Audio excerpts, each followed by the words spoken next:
This is the Comics Alternative Interviews, a conversation with James Albon.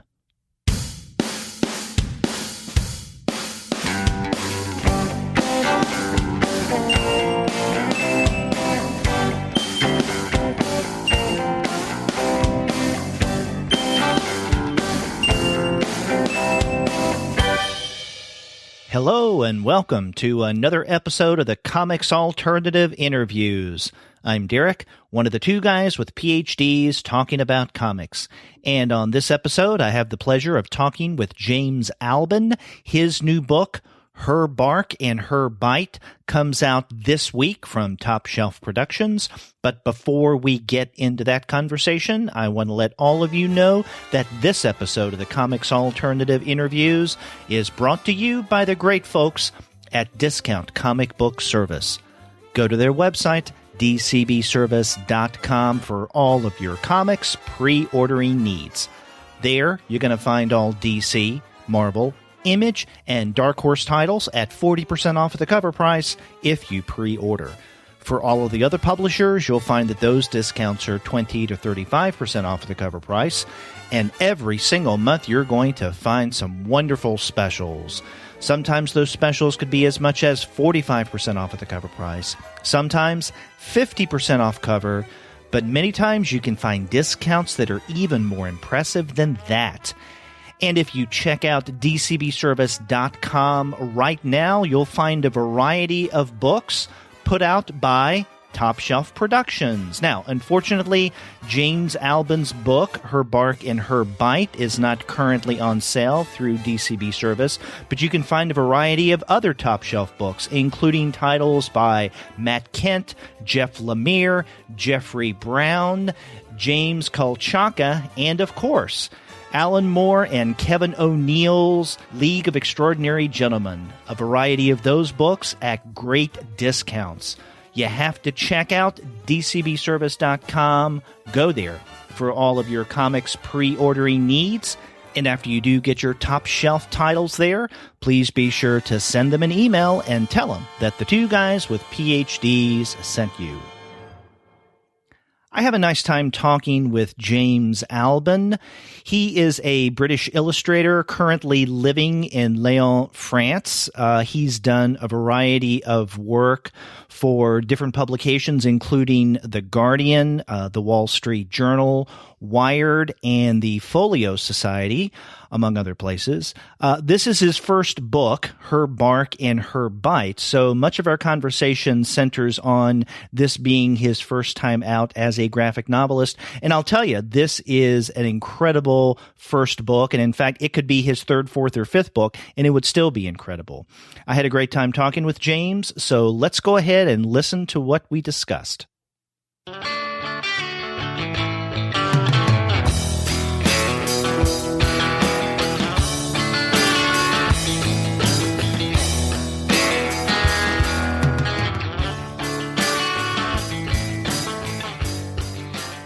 I'm pleased to have on the Comics Alternative James Albon. His new book, Her Bark and Her Bite, comes out later this month from Top Shelf. James, welcome to the show. Hi, how's it going? It's going well. And now this is your first graphic novel, is that correct? Yep. Okay. Now I'm wondering if you can tell our listeners, like a quick rundown, what is the book about?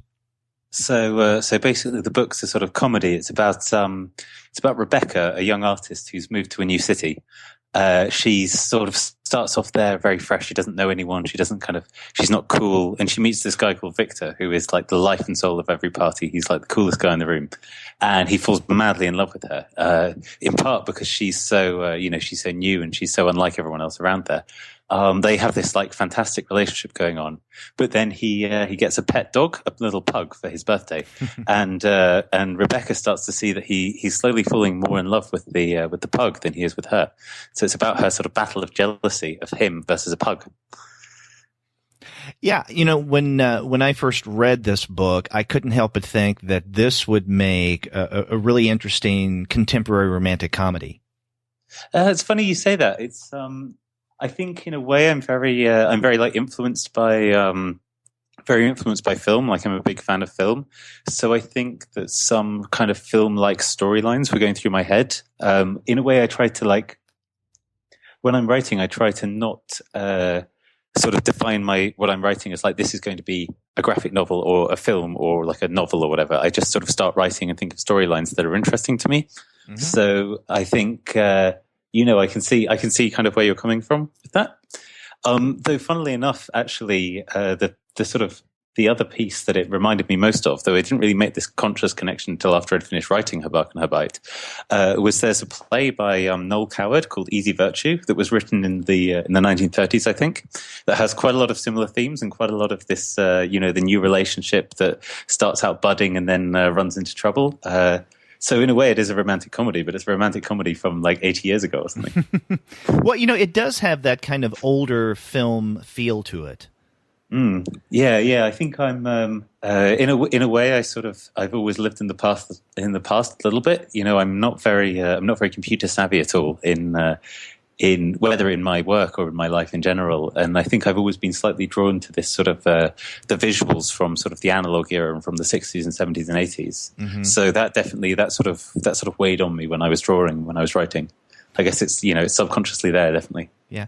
Well, now your protagonist is Rebecca, and I want to get to her in a moment, but a character that really leaps out of the pages for me is Victor, because I'm not exactly sure how to feel about him, as much as I would like to dislike him and what he does in his personality. I just can't because of the way that you've written him in this book. And I'm wondering where you came up with this character of Victor. This is a funny, this is a funny question, actually.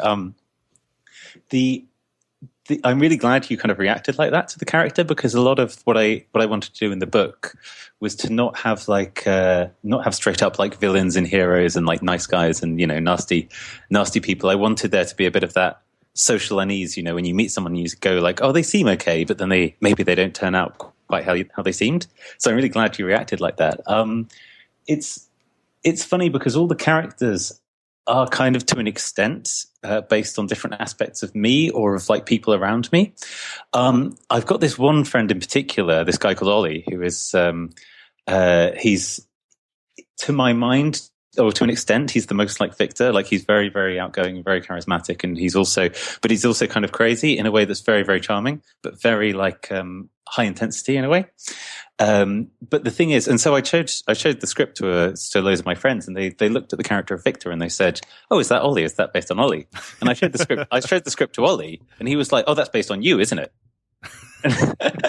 so I don't know to what extent I just think I'm basing it on other people when I'm actually just projecting myself, But certainly, despite saying that, I didn't want to say any one of the characters is like, this is this one exact person. All of the characters are kind of a mixture of bits of me and bits of people I've met and experiences I've had kind of socially and everything. So, yeah. So I'm glad you find him an interesting character anyway.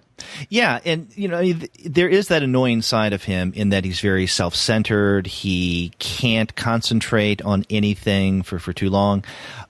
He is not really sensitive to the feelings of the people around him. In other words, he's very much like a child. Yeah. Or Donald Trump. That's a bit mean. Come on. You're right. He's not that bad. And I did say that there was a part of him that I liked, but I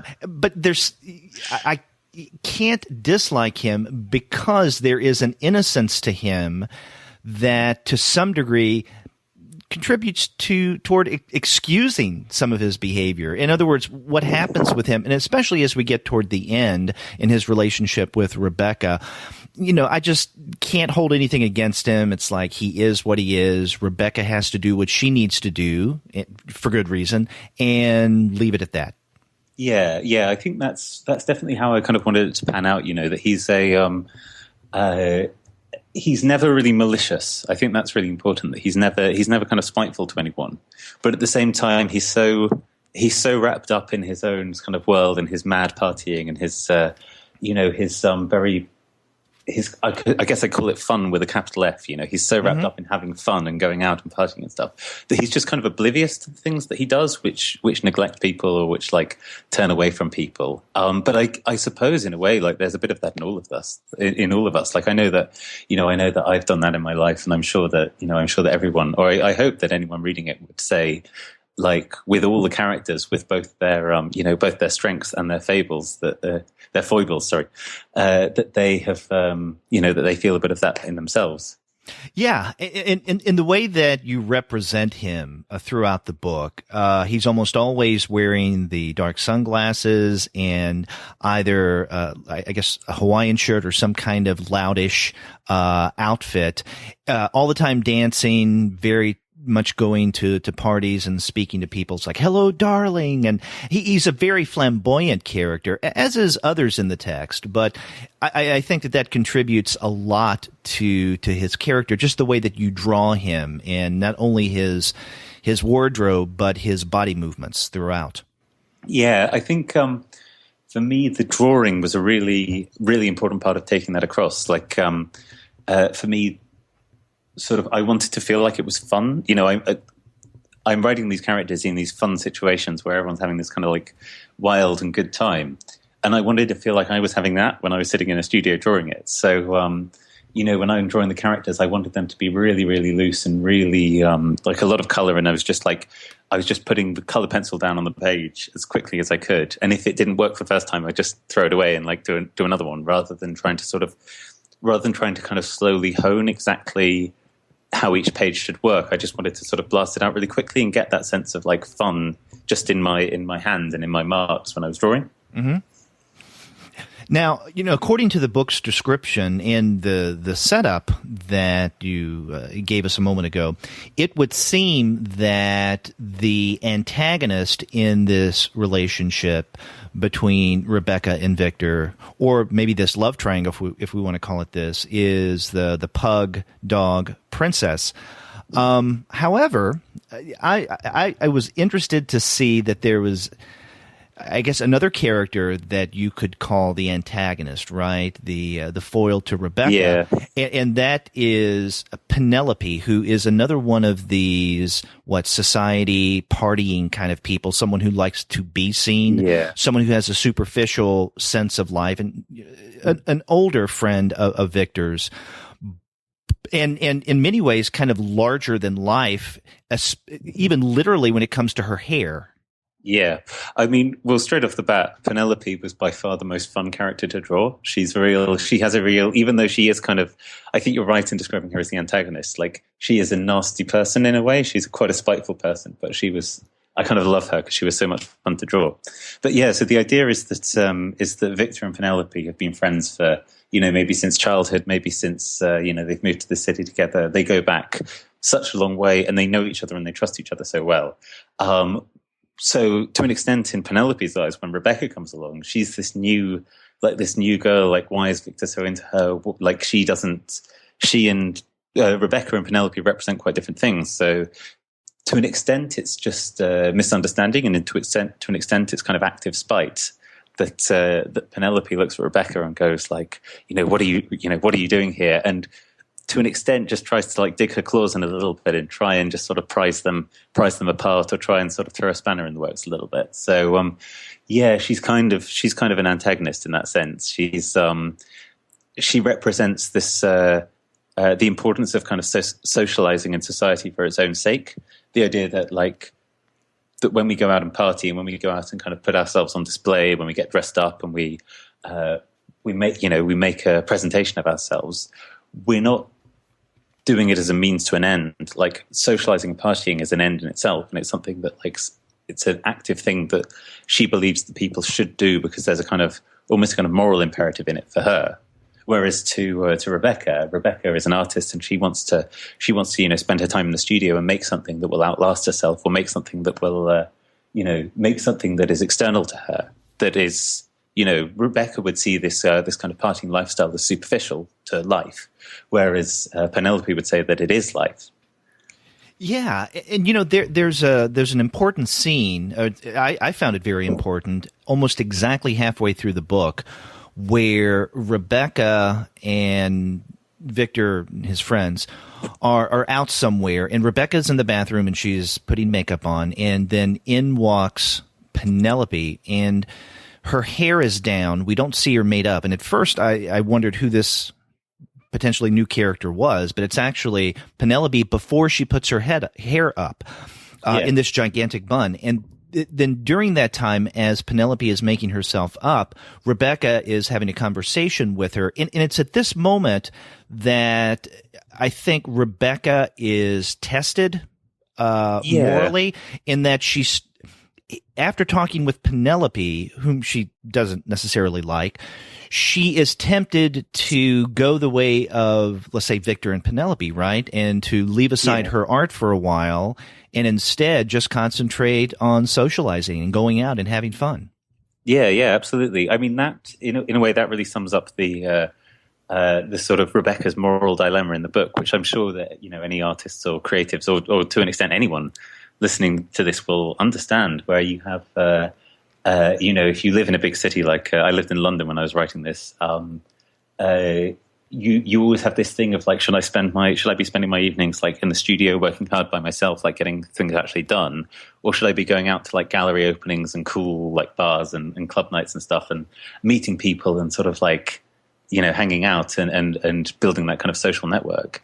And there's this kind of pressure on both sides where whenever, certainly I was feeling when I lived in London, if I was in the studio, like late at night, I'd always feel like, oh, everyone must be like outside having a good time and I'm like stuck up here by myself.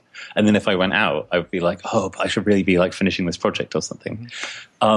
So in this scene, the scene you're describing, which happens, as you say, about halfway through the book, what's happened is that Rebecca and Penelope have bumped into each other in the bathroom, and we see Penelope without her kind of hair and her makeup, kind of literally with her mask off, as it were.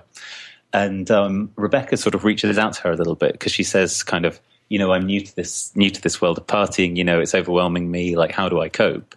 And I think in Penelope's eyes, it definitely is a test for Rebecca. It's an opportunity for her to kind of provisionally take Rebecca under her wing and say, like, I know what you mean. It is exhausting partying all the time, actually. But if you just, if you follow what I say, if you take my advice, then, I'll really look out for you. I'll like help you. I'll help you kind of build into this mold. But it means leaving your old self, yourself who was working away in the studio late at night. It means like giving up a bit of that. So from Penelope's perspective, it's very much a test of Rebecca. Like, will she stop hanging out in the studio all the time and start like coming out more? Will she start partying more?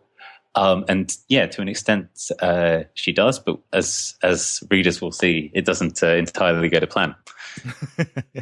Yeah. Now, you said earlier that most of the characters in the book are facets of you. I couldn't help but wonder, though, the links between you and your protagonist, Rebecca, in that, as you've mentioned, she is an artist figure. She is someone that when we see her at the very beginning of the book, she is wanting to dedicate herself full-time and seriously to her art.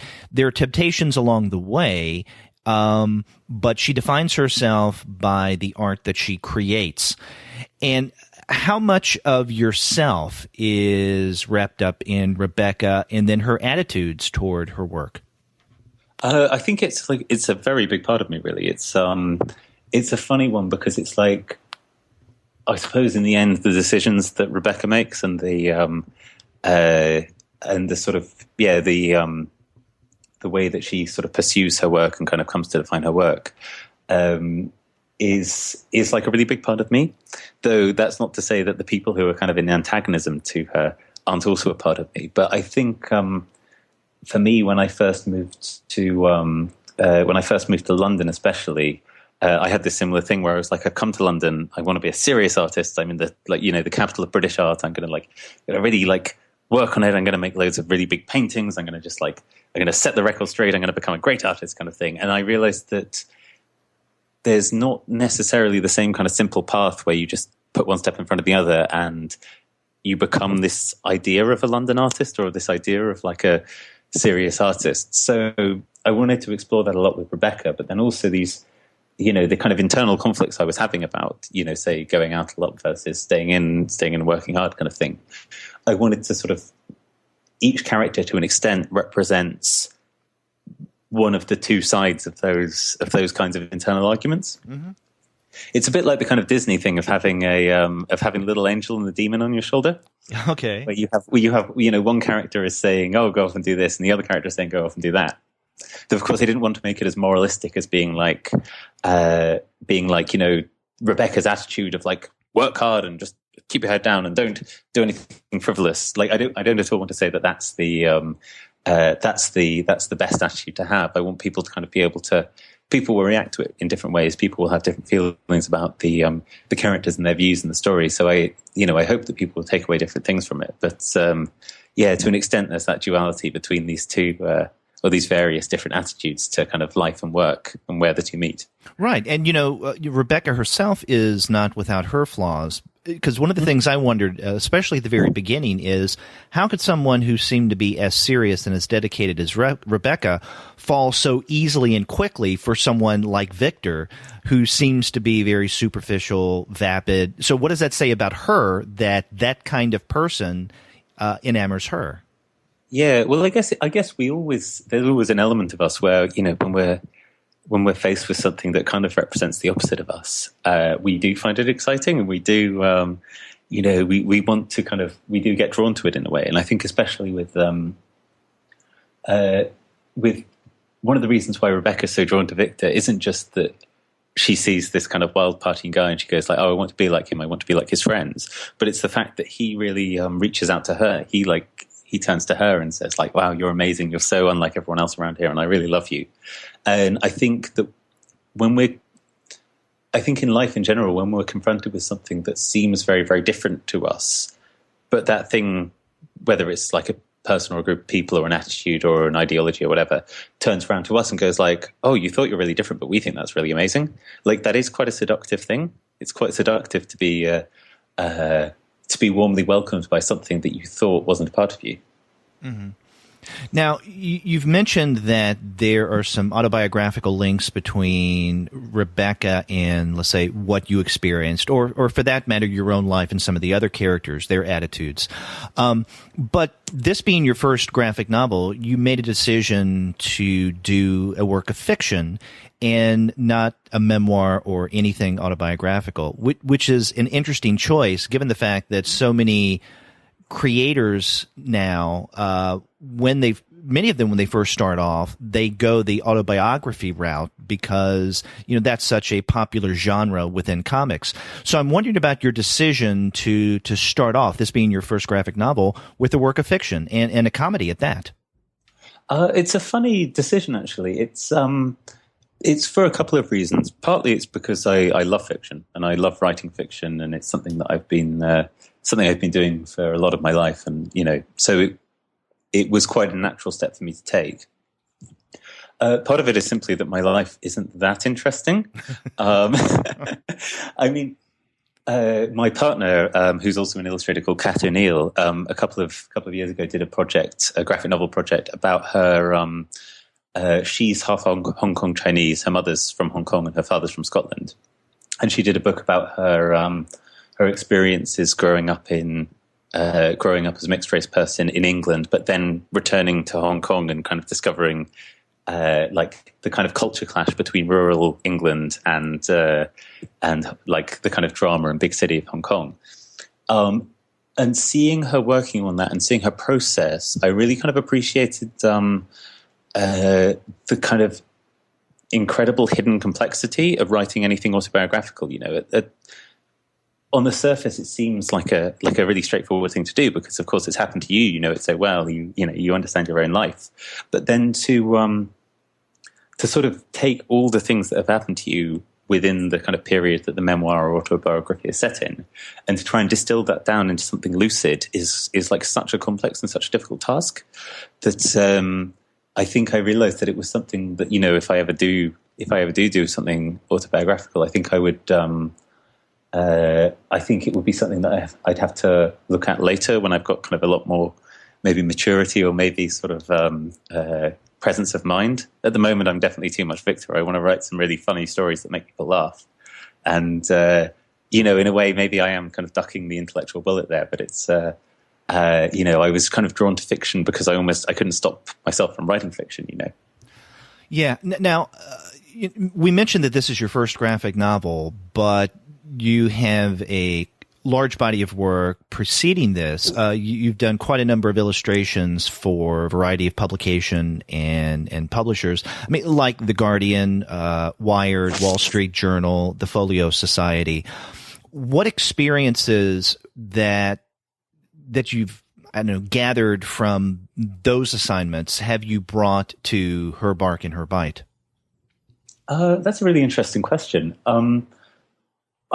I sort of think of myself almost fundamentally as an illustrator. Not that I really never want to draw boxes around saying like, this is an illustrator, this is a graphic novelist. They are two separate things, because certainly for me, they very much flow into one another. But because Her Bark and Her Bite is only coming out now, I've been calling myself an illustrator all this time because I haven't had a graphic novel to hold up and say, like in print, this is me as a graphic novelist yet. So I guess being an illustrator kind of fundamentally underpinned the way I approached A Bark and a Bite.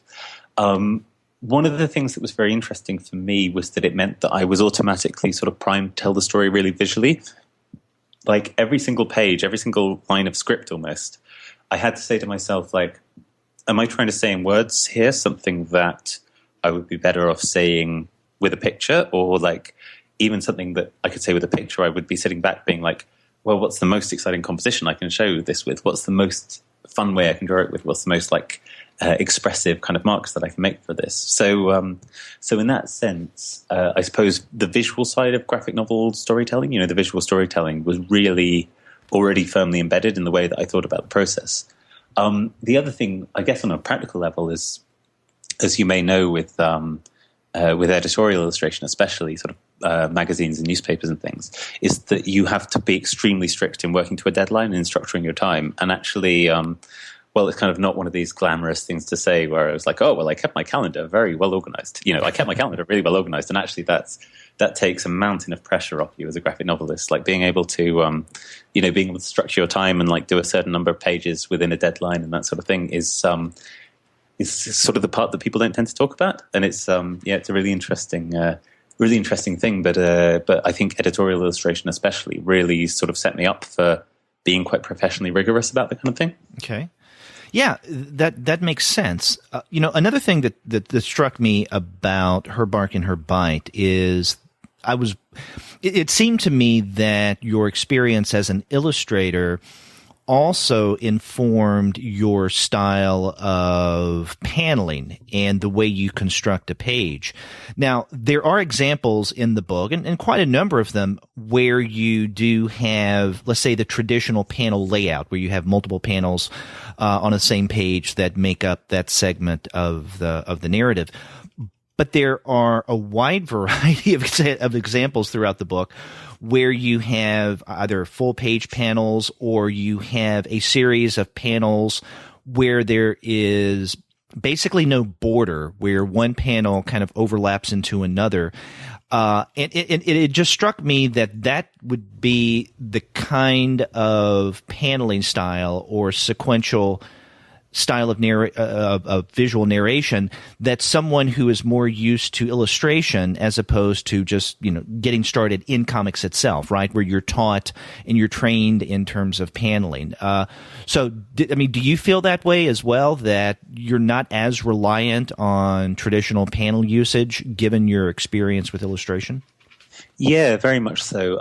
And also, it's a combination of my experience sort of working as a professional illustrator and also my experiences in I was just coming to the end of a master's course in the Royal Drawing School in London when I was working on Her Bark and Her Bite.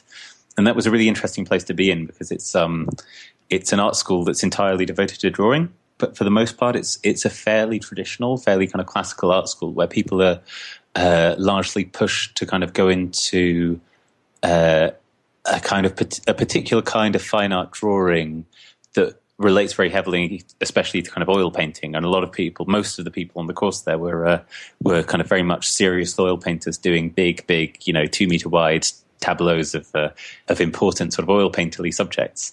And so for me to be doing this like silly, like comic graphic novel about a silly subject, felt really crazy there. But one of the really good things there was that, we were always being encouraged to push the way we drew and the way we thought about drawing. So that really came into Her Bark and Her Bite. I think like the way I thought about it and the way I think about my my paneling generally is that paneling and kind of layers and borders are just another.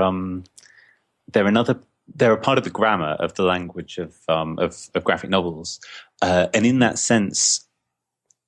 There are times where, for example, a strict set of, 16 little panels on a page is extremely useful. Like, so for example, when you're showing something happening at a regular pace, like a conversation, you can have 2 little heads, one in each panel, and they say something to one another.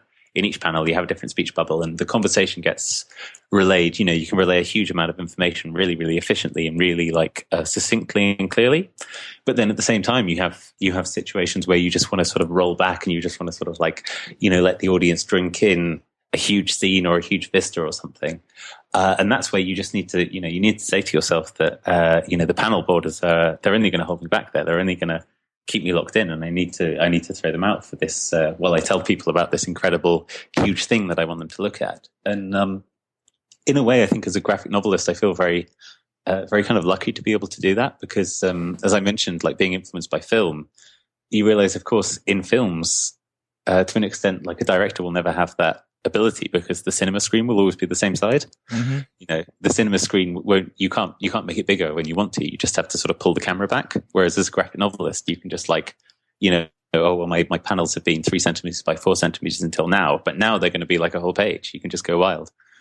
Yeah, as you were saying this, I realized that scene that we had referenced a little while ago, the one where Penelope and Rebecca are talking in the women's room, while Penelope makes herself up, that is largely made up of those kind of smaller panels. In fact, there are a couple of pages where you do use that 16 panel grid, the 4x4 layout, for the most part, even though there may not be 16 panels, you kind of combine 1 or 2 here or there, but still it does suggest kind of a back and forth in conversation. So it does change the pacing temporarily in that part of the book.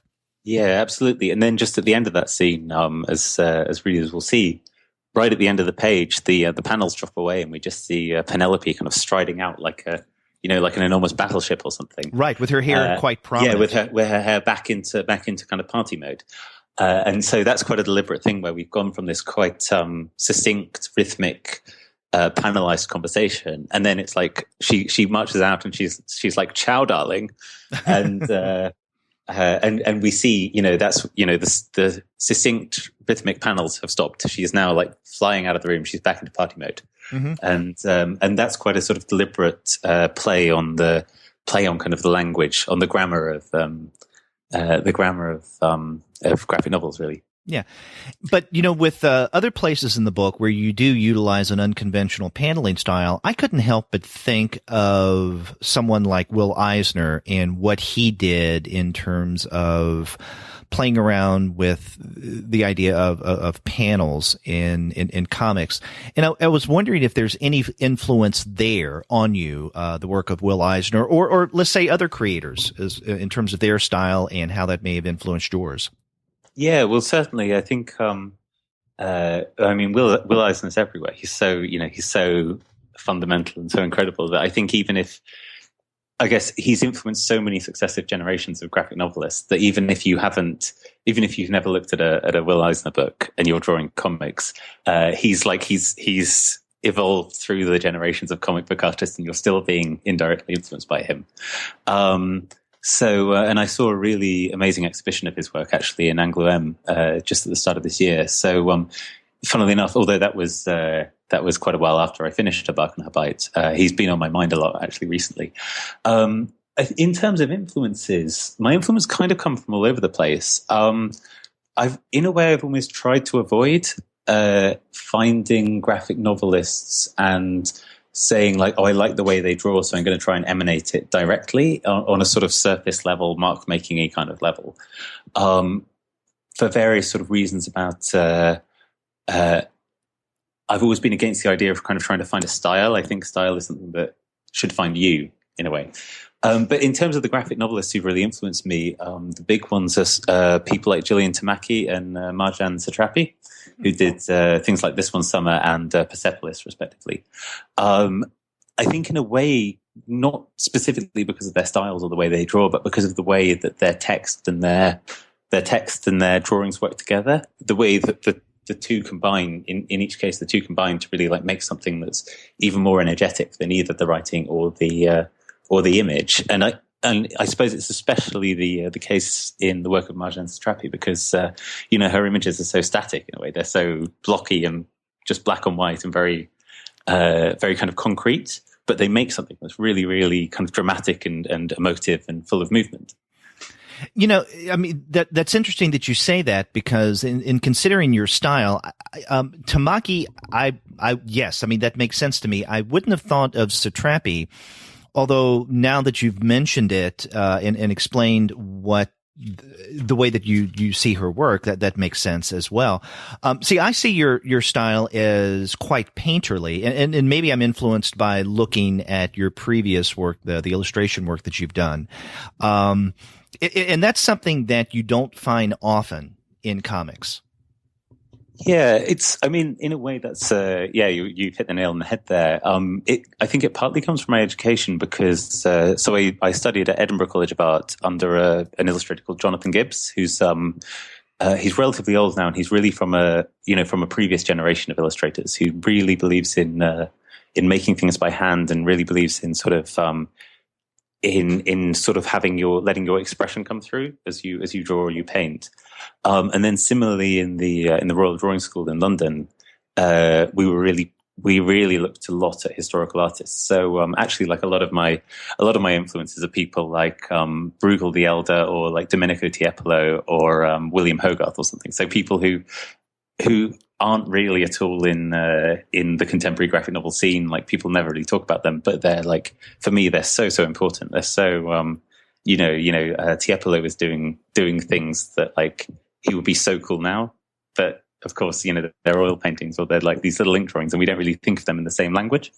My overall feeling with style is a funny one because I suppose I see like after I left Edinburgh College of Art, for example, I did a little bit of teaching there, and I kind of saw younger illustrators, and I think I did this as well to an extent, where people go like, "Oh, I've got to choose a style, or I've got to find my style, or I've got to." I've got to make a decision and that will be my style. And I can put like style with a capital S and then that's me. And I think that that's quite a dangerous that's a dangerous trap to fall into, because I think that when we talk about style, like what I've really tried to do, for example, in my, what we call style, is I've tried to avoid making any decisions about, any preconceived decisions about how things should look. I just try and get into the mood for drawing, and I try and like feel excited by the script and by my reference images and my research. And then I just sit down and draw, and I go like, at the end of the day, I look at it and I'm like, oh, so that's what I've done. Oh, that's what my style looks like. I think the danger when people try and say, oh, well, my style is to draw in a certain way. For example, like, oh, I've got this style where everyone's noses looks this way, or like I'm going to do eyes in a certain way, is that you've automatically said to yourself, oh, well, there are a million other ways to draw noses or eyes in the world, and I'm not going to do them. I'm just going to do this. And you're kind of shutting yourself off from something before you've even tried it. Mm-hmm.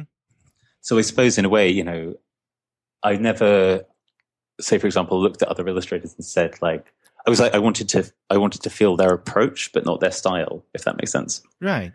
And what you said about letting your style with maybe a small s just come out, I see that in your choice of lettering.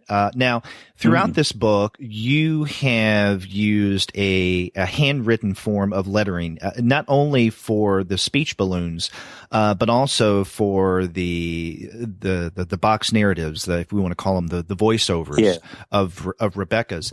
Why that choice?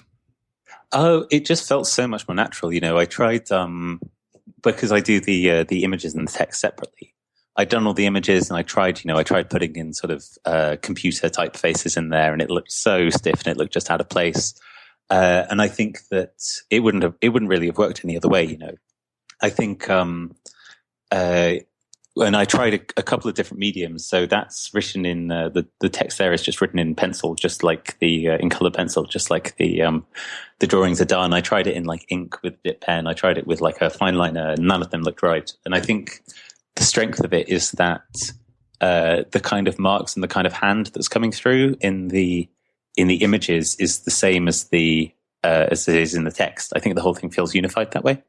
Yeah, and not only that, but the feeling that I get from your book and your decision to letter in this way is one of intimacy. I mean, there's something very warm about this story, and I think much of that warmth is brought out in the ways that your lettering, your text kind of meld easily into the illustrations. You mentioned the colored pencil, and you can tell that the same person who drew the images also wrote out the text, both in the word balloons and the voiceovers. And so that it does seem much more of a cohesive work. And again, something that is more personal. Yeah, I think, well, firstly, I'm very glad you feel like that, because it's funny. It's a funny thing for me now, having basically up until now, apart from kind of people in the publishing house, the only people who've seen this book are like friends of mine. So of course they will say like nice things, or they will say, "Oh, I can really see you in that," because they know me already. So it's a really nice treat for me to hear that it comes across, to someone I've never met. I think something that certainly was there subconsciously, if it wasn't there consciously, when I draw in general, but like especially when I was drawing her Bark and Her Bite, because it's it was quite a long project and quite a personal project, was that I wanted it to feel like I was drawing for somebody, like I was just doing something that was fun for myself, and then sharing it with someone to like make them laugh. It's like you're in a restaurant and you're waiting for your food, and you draw a little doodle on the napkin and you show it to your friend and they laugh. Like that's the relationship I want to have with people who read this. And so so I'm really glad that sort of intimacy and that sort of immediate, like it doesn't need to be a grand theme of love and betrayal or whatever. I'm glad that it's something that feels like a kind of intimately told story. Mm-hmm. Yeah, and I think your handwritten text is even more impressive, given the fact that, I think that this is a text-heavy book, and I mean that in a good way. There's some comics where the creators rely too much on text within the word balloon or elsewhere on the page. I don't think yours is too much. I think that it definitely does feed into the kind of story that this is. And much of it is the result of Rebecca's narration, which I think is central to her Bark and Her Bite. Not only is she the protagonist and do we see things through her eyes, but she's someone who is telling us this story. And she's not overly verbose in doing it, but she doesn't hold back in occasionally stepping in, so to speak, to your story and telling us what was going on or what she was feeling at the time. And I really like that. And again, there's something, you mentioned cinema a little while ago. There's something almost cinematic about that. I'm glad it kind of comes across like that, because when I was writing it, I kind of had the story mapped out more or less, and I started writing it as a kind of third person thing, and I tried it from all sorts of different voices, and I really felt that like writing it from Rebecca's voice was the strongest for that, similarly, that kind of intimate reason. But in a way, it's funny. Maybe this is a pitfall that you only find when you do your first graphic novel, because maybe much more experienced graphic novelists will be listening to this and kind of shaking their heads. But to an extent for me, I didn't realize how text heavy it was going to be until I actually like wrote out the text on the pages, and you realize how much space on the page the text takes up compared to the images. You know, in a way, not that it was more than I expected or less than I expected, but it was just surprising to have, you know, before then the text had all been typed up on a computer, and I was sitting down with the pages and writing the text out by hand. And I was like, wow, this text is like, you know, when it's not typeset in the 10-point font, this text is like a big paragraph, man.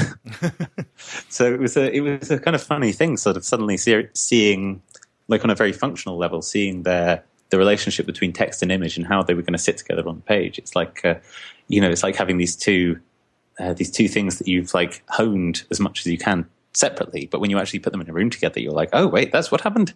Yeah.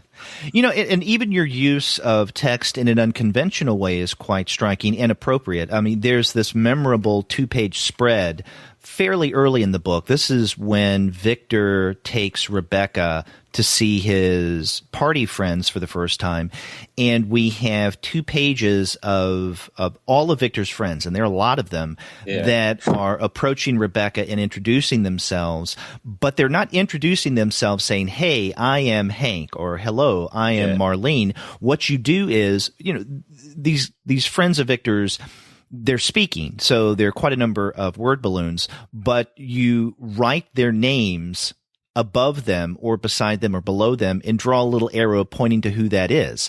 And so you know, obviously this is something that Victor and Rebecca are not seeing, of course. But I mean, I think it's a really nice way of not only acquainting the reader with who these characters are, because I would every now and again turn back to say, okay, who is this character? What's his name? Oh, that's Lawrence. Or who is this? Oh, that's Bruno. But it also is, I think, a rather lighthearted, humorous way of bringing in all of Victor's friends and showing just how popular he is.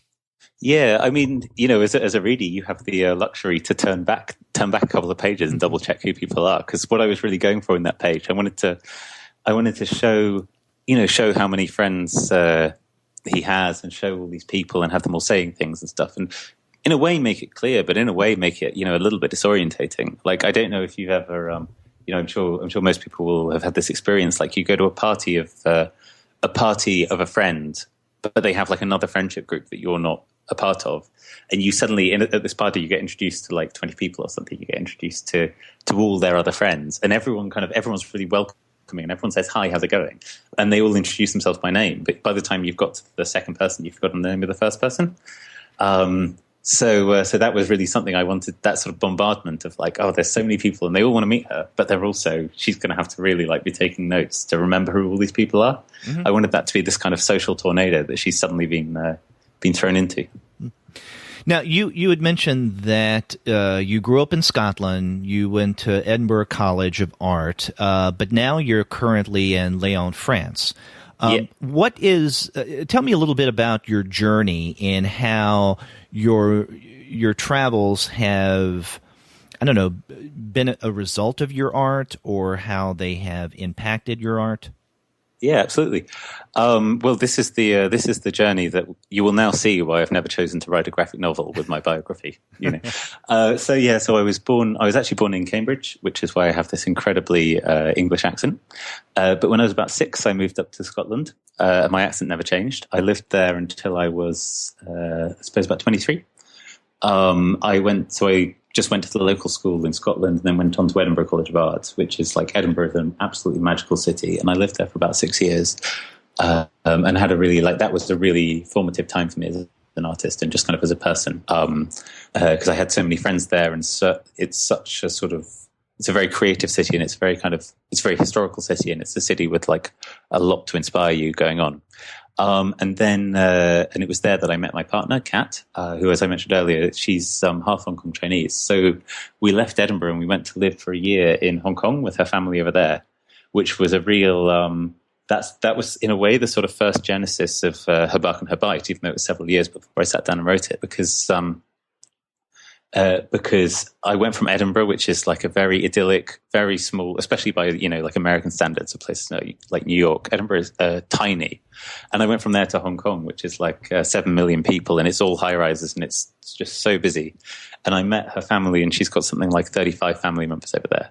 And I don't speak any Cantonese, and I had to learn like really basic Cantonese just to communicate with her grandmother who we were staying with. And the whole experience was like incredibly exciting, but also kind of completely mad. And I think that sort of excitement I felt, like especially going out at night in Hong Kong, like I had like friends there, we go out and do karaoke, or we go out and like drink and go and like sort of watch basketball, or like go to restaurants or whatever. We'd going out there was so different to kind of going out to like a nice Scottish pub in Edinburgh, that formed a bit of the genesis for Her Bark and Her Bite. And after that, I moved back to London, which is funny because in comparison to Edinburgh, I always thought London was like this big, like horrible, loud, polluted city that was like way too big for me, and I couldn't cope there. And after living in Hong Kong for a year, I got to London and I was like, oh, it's so quiet and serene here. It's so, it's just the complete opposite, I suppose. So I lived there for a couple of years, and as I say, did my master's in the Royal Drawing School while I was there. And then, I suppose, not to be mean, but I don't really like London. And so I took the opportunity to move to France with my partner, and that was about a year ago. And we've been here in Lyon ever since, which is sort of the next step in the adventure. Okay, so you mentioned all of these cities that you've lived in and that you're acquainted with. So there's Edinburgh, there's London, there's Hong Kong, Lyon. When we first meet Rebecca in Her Bark and Her Bite, we're told that she moves to the big city. But unless I missed something, you never name that city. I assume that was intentional. Is it a way of bringing together all of your big city experiences into this one book? Yeah, very much so. And I think it was a way to. The thing is, if you name a city, people already have their experiences of it, and wherever you go, people have an experience of it being a bigger or a smaller place, or a more exciting or a less exciting place, And I didn't want people, people in Hong Kong, for example, if I said, oh, she's moved to London, the big city of London, people in Hong Kong to turn around and go like, it's not that big. What's important in her, setting up her character is that she's gone from somewhere small and she's gone to somewhere big, both in terms of size and in terms of what's going on in terms of job prospects, which is like, kind of the same for me, because I grew up when I grew up in Scotland, I grew up in a very small village in the countryside. So even going to Edinburgh for me was like, whoa, there are shops open late at night. Like, what is going on here? So you can come from anywhere and go to a bigger city, I suppose. I didn't want to pin down a city because I didn't want it to be a book about a city. I wanted it to be a book about about life, about experiences anywhere. So, now your first graphic novel is about to be released. Do you have any plans for your next book? Yeah, I'm like neck deep in the next one, actually. The funny thing with graphic novels, which I'm sure a lot of listeners will probably be aware of, is that tends to be quite a long gap between a graphic novel being finished and it actually kind of appearing in shops, because of the sort of the kind of mysteries of the way that production and publication work and that sort of thing. So I'm actually probably about 6 months away from finishing my next one, which is I don't know how many details I can really give away, which is more serious and much, much longer than Her Bark and Her Bite. And it is called A Shining Beacon. And it is also about an artist. And that is all I'm going to say. Oh, okay. I'm going to be mysterious. How does that sound? Well, at least you gave us the title, A Shining Beacon. Yeah. Shining Beacon. You can now try to kind of infer as much as you can from those three words. And big and longer and more serious. More serious, yeah. So it's not really a comedy. Hopefully it's got its funny moments, but it's a more serious book. And at the same time, you're continuing to do your illustration work for a variety of different publishers and companies. Yeah, absolutely. So that's my kind of it's a really nice thing for me to do because a lot of editorial deadlines are so short. They'll just be a couple of days. And when you're wading through a graphic novel, it can feel like it's such a long process, and it can feel really kind of like, I try and do 2 pages every single day. or, 2 pages Monday to Friday, and you do another 2, and then you're like, oh, there's only 120 more to go or something. And that can be like a really overwhelming feeling. So getting a job for a magazine or something where there's only kind of 3 or 4 days to finish it, and then finishing it and then having it in print straight away is such a nice feeling by comparison. Mm-hmm. It's such a, having that sort of balance of rhythm, I suppose, is it's really nice. And if listeners want to check out the work that you do for magazines and other publishers, they can go to your website, which is jamesalbon.com, and that's one word, jamesalbon.com. And on the front page, you do have your folio work. And it really is a wonderful collage of images. And there's one that really captured my attention, and I guess because it's animated, that's part of the reason why it caught my attention. And this is the one you did for Tinder. Yeah, well, it's not for Tinder, it's just about Tinder. It's it would be nice to be commissioned by Tinder, but I think they might my take on it was a little sarcastic, and I think they might be upset by that. Okay. It's an image about Tinder, and it shows it's based on a friend of mine who will remain anonymous. But I just remember going to a bar with this friend, and him he was single. I'm in a long relationship, but I was like, well, if you want to go and like chat up some girls, I can be your wingman. I'm going to be there to support you, man. And he really couldn't bring himself to go and sort of chat people up. He was very, very shy. But at the same time, he was sitting there on his phone, like swiping through Tinder. And I was kind of like, but there are real people in front of you. You can go and talk to them in real life, man. And so this illustration is a bit, there's the same kind of, maybe the same personality in this illustration as there is in her Bark and Her Bite. But I wanted to find a bit of that sort of social humor about this sort of or about the kind of madness of the way we socialize sometimes. Yeah, as I said, the first thing that caught my attention was the animation, right? The moving images. Yeah. My eyes immediately wandered there. But then looking at it and what it does and what it says about the influences, the impact of social media, and almost like the antisocial side of social media is quite telling. Yeah, well, I'm terrified of computers. Really, I'm really bad with them. So I've been encouraged to get Instagram. I thought Instagram and Tumblr were the same thing, which shows how wrong I am. So I am unlikely to get Instagram in the near future. But in a way, it's something that I have a lot of fun poking fun at, because it's something that, poking fun at it is my natural defense, because if I wasn't laughing at it, I would be like terrified. Well, James, I'm very glad that your fear of computing devices didn't affect your use of Skype and your willingness to come on the Comics Alternative. I've had a good thing I'm not on video, really. You can't see me like shaking here. Okay. See, it's another good thing about us having an audio-only podcast. But I really have had a good time talking with you about Her Bark and Her Bite and just your work in general. So thank you for taking the time. It's been great. And, hopefully we'll cross paths again in the future. I hope so. Keep me informed of a shining beacon when you're able to tell me a little more detail. Yeah. Well, hopefully it'll be something once everyone's got their teeth into Her Bark and Her Bite, it's something we can reveal a little more about.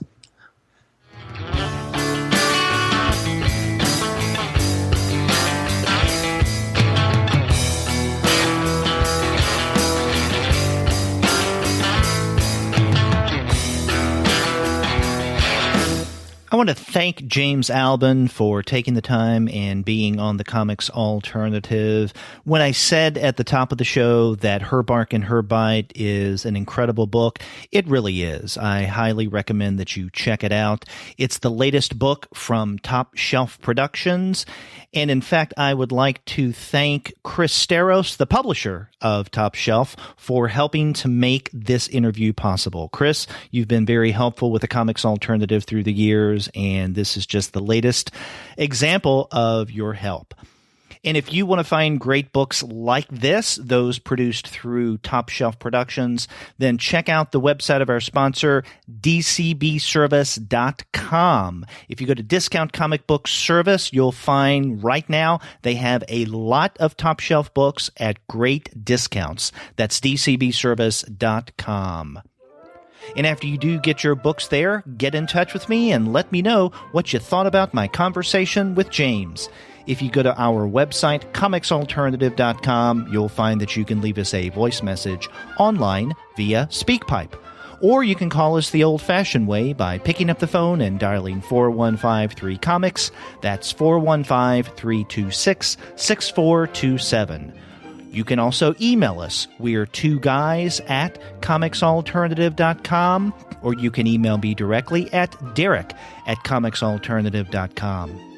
And you can find us all over social media, such as on Twitter, Facebook, Tumblr, Instagram, Google+, Goodreads, Pinterest, and YouTube. You can subscribe to the podcast through iTunes. You can stream us on Stitcher. You can also find us on TuneIn, on Spotify, on iHeartRadio, and on Google Play Music. But you can find every single one of our podcast episodes, as well as the reviews and comics-related commentary that we post on our blog, simply by going to our website, which is comicsalternative.com. Again, I want to thank James Albon for being on the show, and we have many other interviews lined up in the coming weeks, so check back for those. Until later, this is Derek, and I will be podcasting with you soon.